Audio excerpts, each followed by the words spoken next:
Welcome back to my channel and another true crime video. Today I am covering the case of the murder of police officer Gordon Semple, by a man he met on the gay dating app Grindr.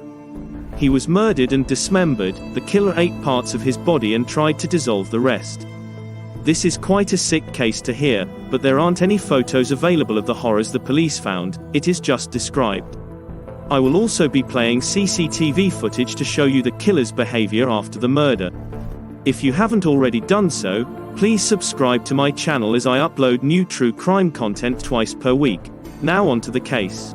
The killer in this case is Stefano Brizzi, who was born on the 26th of June 1966, into a family of devout Catholics. They lived in San Marcello de Pistoles, in the Italian region of Tuscany. He was the youngest of 3 children, and his parents had quite respectable jobs. His mother worked in child healthcare, and his father was a civil servant. Stefano became aware of his sexuality from a very early age, and knew that he was gay. He also knew that this went against the Catholic teachings, and it would upset his family if he told them. There was also a high chance that they may never speak to him again, and so he chose never to tell them. Because of the Catholic teachings, he was made to believe that because he was gay, this meant that he came from Satan, and he quickly became obsessed with the occult and the Satanic Bible. He was a highly intelligent man, and went to prestigious university in Florence, where he graduated with a degree in computer programming and also philosophy. It was whilst at university, he'd begun experimenting sexually with orgies and other fetishes, and he was not using any sort of protection. As a consequence, in 2008 at the age of 42, he was diagnosed with hepatitis C, and also found out that he was HIV positive. He felt immense shame to discover this, and he knew that it was his fault for not being careful. Although he was experimenting, he was never able to fully relax, still living near to his family, and he began to feel trapped. In 2012, aged 46, he decided to move to London for a better income and better lifestyle. He found a flat to live in, which was on the Peabody estate in southeast London, and not long after arriving in the UK, he was able to find employment.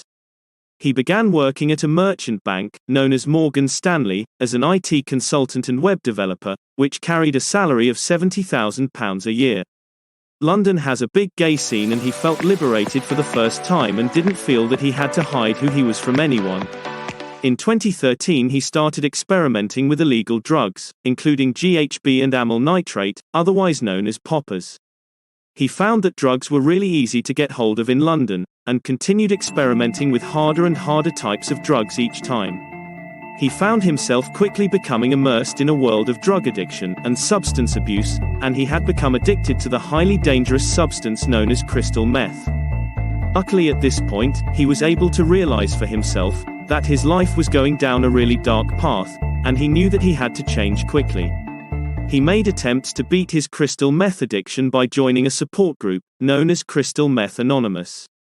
He was very open about his sex life, and the fact that he was a devil worshipper, which shocked many of the other addicts that were in the group. He attended for several weeks and then stopped going completely. Although he was far enough away from his family, he began to struggle with his upbringings as a Catholic, and knew that his family would be ashamed of what he was doing and felt tremendous guilt. His life continued on the same path, and this began to seriously affect his working life as well as his personal life, and he eventually lost his job in 2015. After this he started locking himself away from society, and became completely isolated. This became so bad, that he kept his curtains closed in the daytime to block out the light, and became nocturnal. He now spent his time taking drugs and watching TV, and became obsessed with the American cult TV show called Breaking Bad, which is about criminal gangs and drugs. When he went out at night, he would wear clothing which featured Breaking Bad references on him, and even started wearing sunglasses exactly like one of the characters from the show. In one of the episodes, 2 drug dealers were trying to dissolve the body of someone they had killed in a bath of acid. Stefano became intrigued by this, and the idea would sit at the back of his mind, only to surface at a later time. His crystal meth addiction became even worse, and he thought about nothing but sex all day, and fantasized about holding his own chem sex parties at his flat. This is where a group of men take a cocktail of different drugs, usually ketamine, crystal meth and other substances, and then have group sex with each other. He then started using the mobile app, Grindr, to find men to attend his chem sex parties, going under the name of Domination London, and went on binges for several days at a time. If you've never heard of it before, Grindr is a mobile app specifically for gay and bisexual men to chat and arrange to have sex together. The app even shows the distance between you and the people you are chatting to, right down to less than 1 meter. This sort of app has been highly criticized because of similar murder cases, but I will cover this later in the video. The victim in this case is Gordon Semple, who was originally from Inverness in Scotland. Gordon had worked for the Royal Bank of Scotland after leaving school, before moving to London and joining the police force. He served as an officer for over 30 years, and was part of an antisocial behaviour unit in the city of Westminster, which was located in the centre of London. Gordon had a long-term partner who he had been with for 25 years, and they had set up home together in Kent, which is just outside London. They had an open relationship and occasionally had sex with other people. Both of them knew this, and they usually told each other when they were meeting someone, and this had never caused the couple any issues. On the afternoon of the 1st of April 2016, Stefano began chatting to a man on Grindr, and had invited him to his flat for sex. This man was Gordon Semple, and at this point Stefano didn't know that Gordon was a police officer. Gordon had been on duty on that day, and was last seen by his colleagues around 12:45 p.m, when he left a meeting that took place at the Shard building in the centre of London. It is believed that he travelled straight over to Stefano's flat.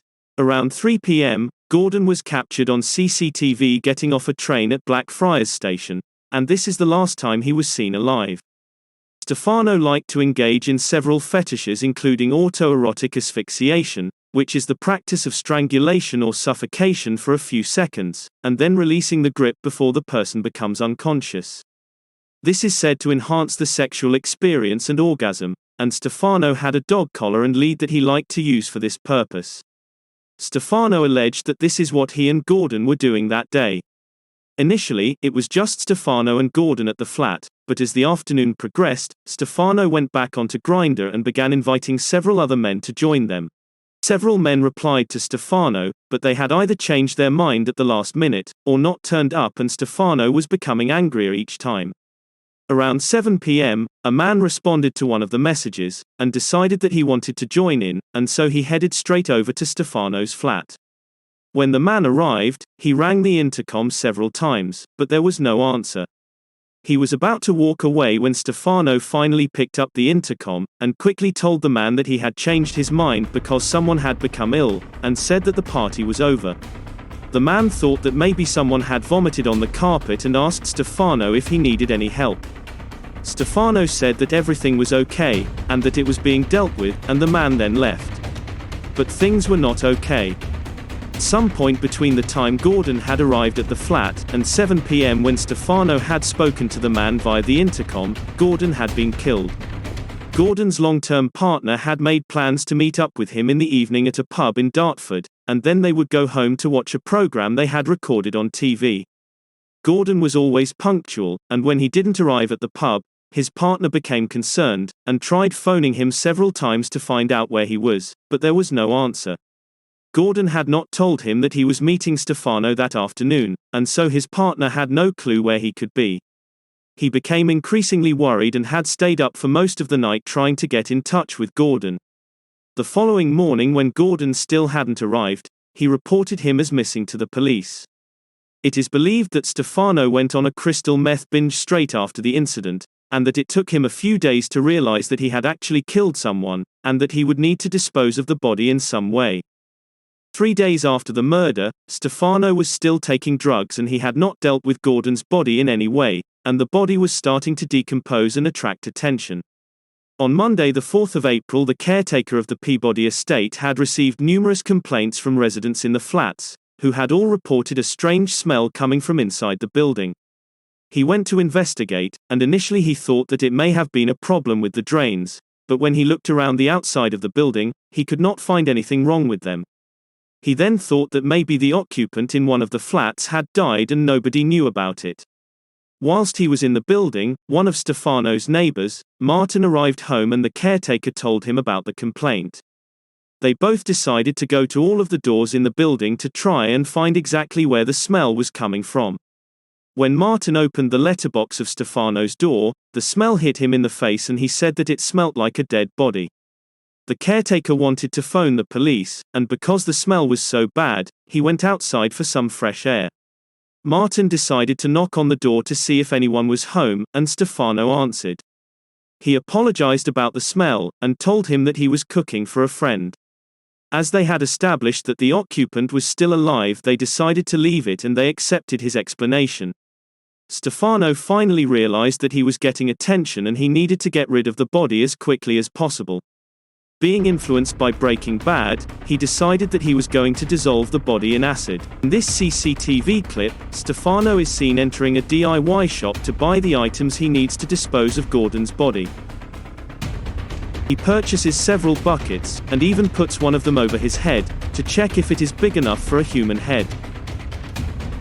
He also buys a number of tools including heavy-duty pincers and scissors, bottles of acid and other cleaning products, and a piece of metal mesh, although I'm not quite sure what that is for. He then returned home to start cutting up Gordon's body. He puts some parts in the buckets and others into the bath. He didn't buy enough acid to dissolve a whole body and then began to panic. He then decided to dispose of some of the body parts in the River Thames, and also flushed some parts down the toilet. He also purchased a number of scented candles and put them outside his front door in an attempt to mask the smell. Over the space of 5 days, Stefano sent multiple messages to Gordon via Grindr in an attempt to cover his tracks. The Metropolitan Police launched a public appeal on the 3rd of April in an attempt to find their missing colleague. On Thursday the 7th of April, it was now 3 days after Martin had first knocked on Stefano's door, and the smell was becoming even worse than before.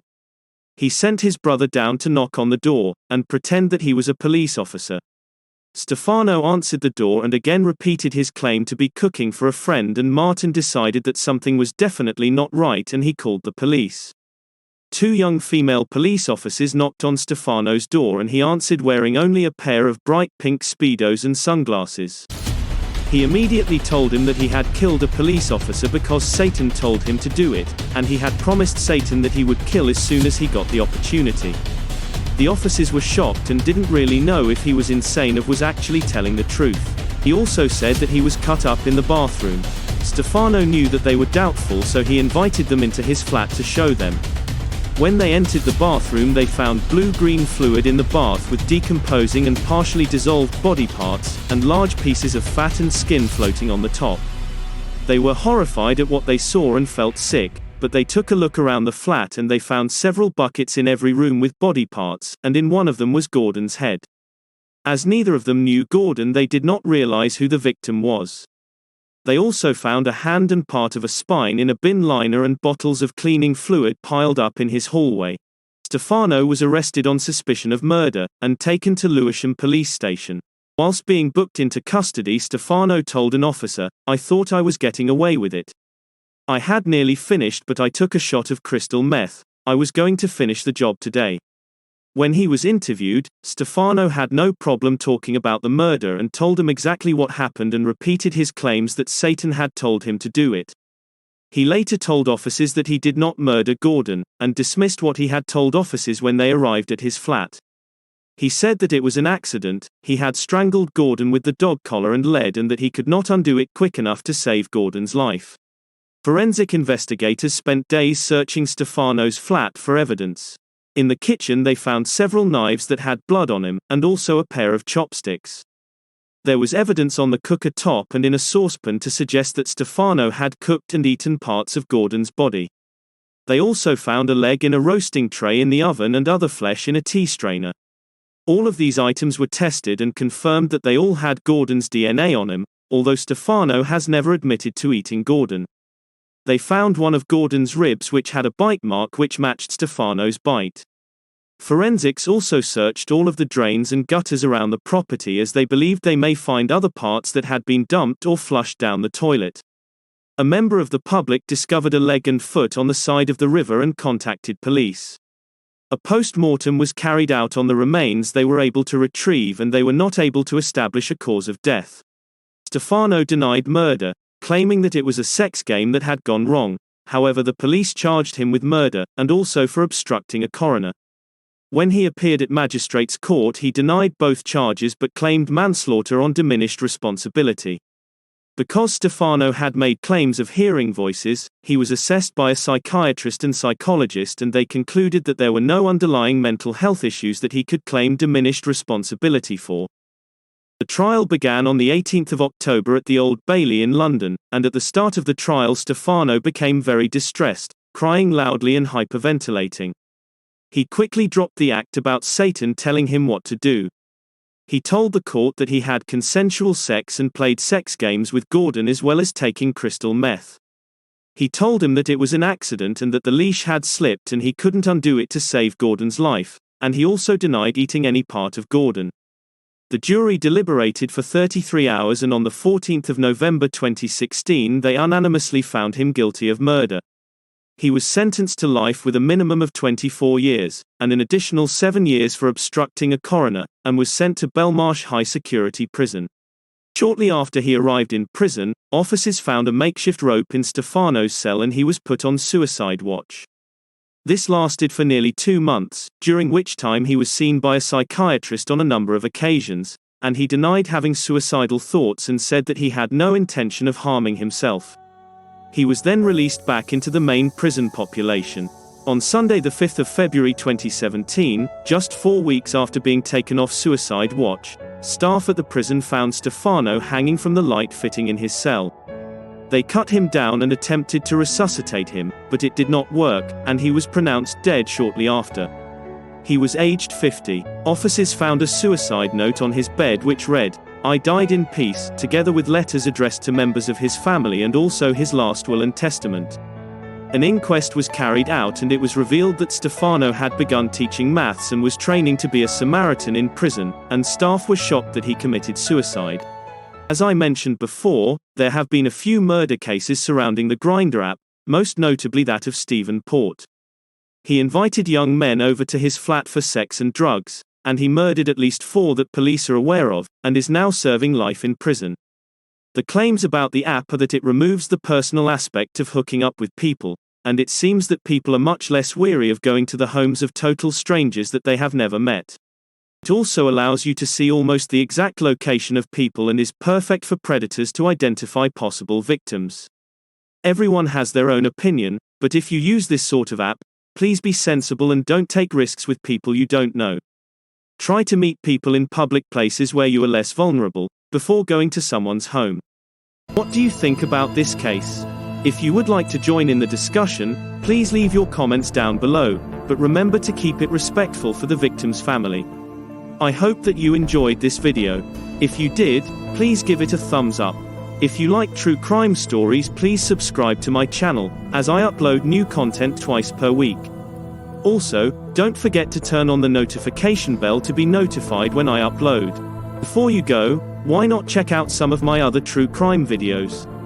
I have also created several playlists, which make videos easier for you to find, by the subjects that you are interested in. If you have any suggestions for future videos, please let me know.